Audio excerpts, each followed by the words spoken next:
देख रहे हैं अब तक न्यूज चैनल। बच्चों का फ्यूचर सिर्फ किताबों से नहीं, एक ऐसे स्कूल से बनता है जो उनके हर पहलू को निखारे। Angel Day English medium school में मिलता है best combination of academics, discipline और पर्सनालिटी डेवलपमेंट। यहाँ हर बच्चा पाता है एक सेफ और मॉडर्न एनवायरनमेंट जहाँ लर्निंग बनती है exciting journey. Admissions open 2025 to 2026। Visit Karim Naka near Khanka Masjid, Kusumba road, Malegaon, Nashik. Call 9764038212 या 90283 94657।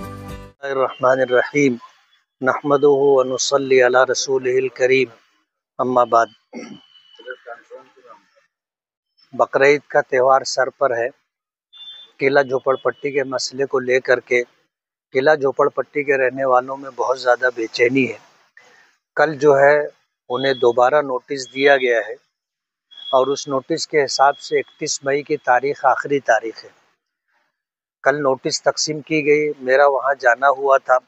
इस मसले को लेकर पिछले दिनों मैंने अजीत दादा पवार साहब से मुलाकात भी की थी और उनको लेटर भी दिया था और उनसे गुफ्तगू करने के बाद अंदाज़ा ये हुआ था कि 31 मई ये आखिरी डेट नहीं है।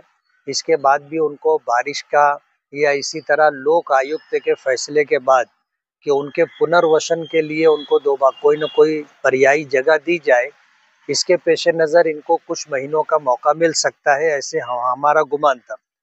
लेकिन मालेगांव किला झोपड़पट्टी के कुछ लोग जो है ये हाई कोर्ट पहुंच गए। हाई कोर्ट पहुंचने के बाद उन्होंने वहां पिटीशन डाली और हाई कोर्ट की छुट्टियां होने की वजह से ये हुआ कि जब दोबारा कोर्ट शुरू होगी 22 जून के बाद तो तुम 25 जून को आना। एक गलत मैसेज ये दिया गया कि कोर्ट ने 25 जून तक स्टे दे दिया है, जबकि कोर्ट के आदेश में ऐसा कुछ भी नहीं है। कोर्ट के आदेश में जो बात है कि उन्होंने जो है रेवेन्यू डिपार्टमेंट को, सरकार को जो आदेश दिया है वो ये कि किला झोपड़पट्टी में रहने वालों के साथ जब तक नोटिस ना दे दी जाए उसके बगैर कोई कार्रवाई नहीं करना। उसी खाने को पुर करने के लिए इन्होंने दोबारा नोटिस दे दी। अब जाहिर बात है कोर्ट का ये मसला था। अब कोर्ट ने ये कहा था कि नोटिस देना, तो इनको कल नोटिस दे दी गई है। अब जाहिर बात है कि कोर्ट में अगर ये मसला खड़ा भी किया गया तो इनके पास जवाब है कि भाई हमने उनको नोटिस दे दी थी। किला झोपड़पट्टी के रहने वाले घर कुल योजना जो स्कीम है वहाँ जाना नहीं चाहते। उनकी डिमांड ये है कि हमको इसके अलावा कोई और जगह दी जाए और उनकी चाहत ये है कि उनको बाग़ महमूद में जगह मिले।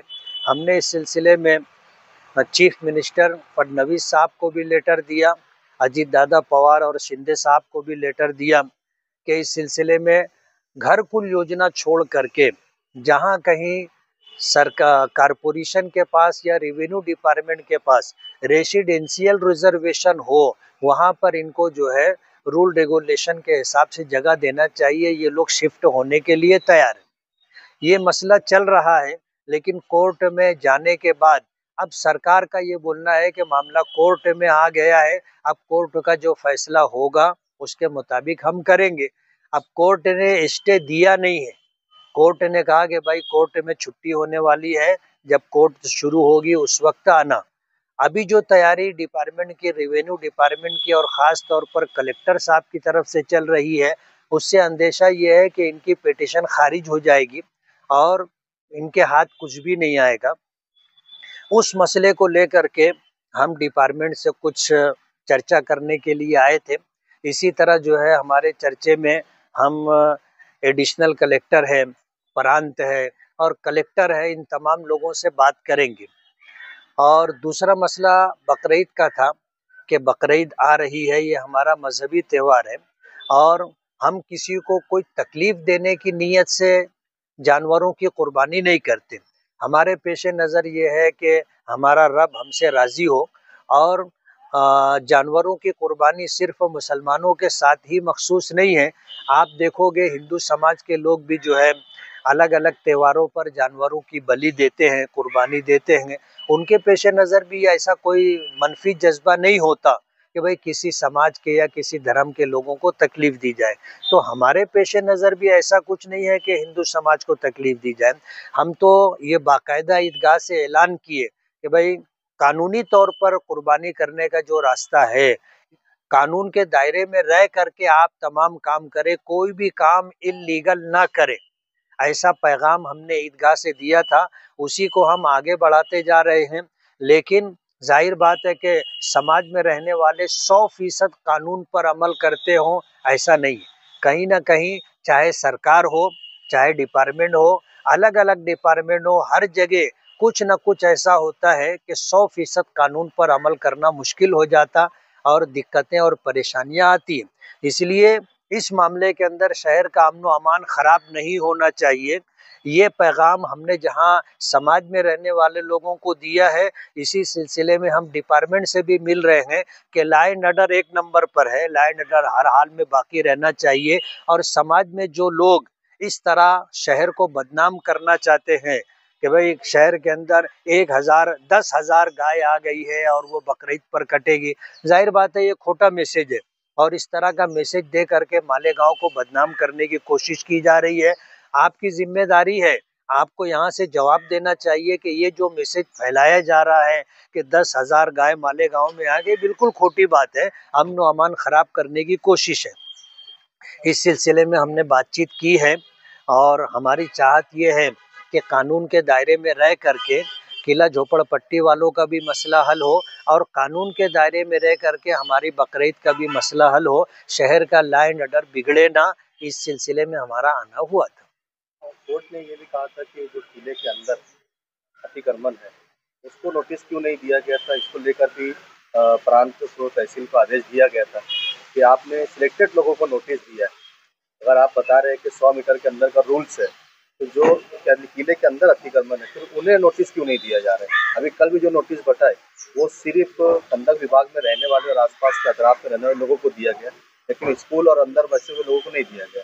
जैसे अंदर जिम खाना है, वॉलीबॉल है, काकानी स्कूल है, उनको नहीं दिया गया। नहीं, ये तो हमारे दिल की आवाज़ है। एक ज़माने से लोक आयुक्त में ये मसला चल रहा था और वहाँ पर ये बात हमने रखवाई थी।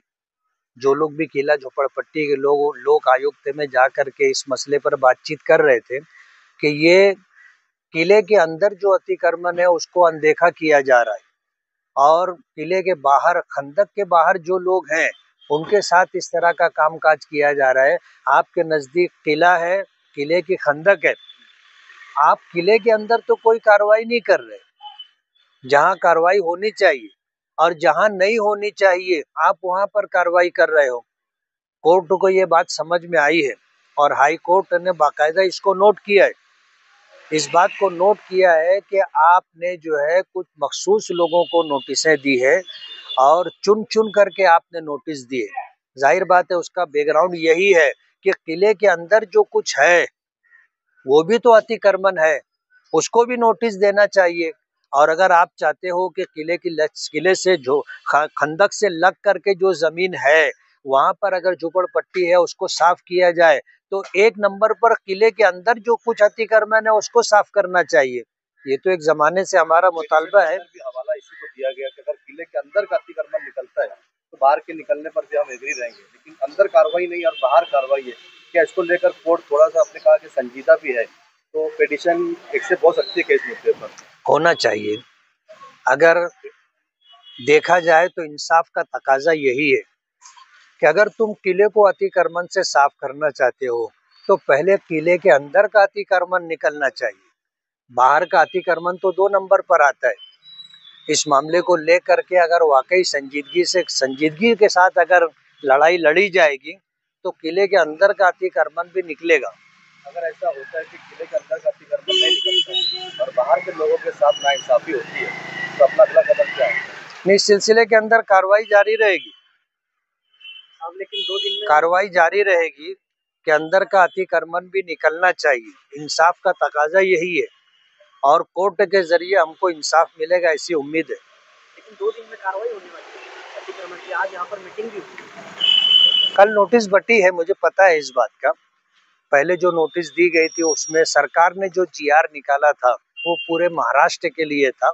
उसमें 31 मई की तारीख दी गई है उसी के हिसाब से ये डिपार्टमेंटली जो है मीटिंगें चल रही है और इस सिलसिले के अंदर इनकी क्या जिम्मेदारी है, सरकार को क्या करना चाहिए, ये सारा जो है मामला चल रहा है। तैयारी है कोर्ट जाने की? जी, अपनी भी तैयारी है कोर्ट जाने की? हम देखते ना कि अगर किले के अंदर का अतिक्रमण नहीं निकाला जाएगा तो हम लोग भी इसके खिलाफ जो है कानूनी कार्रवाई करेंगे।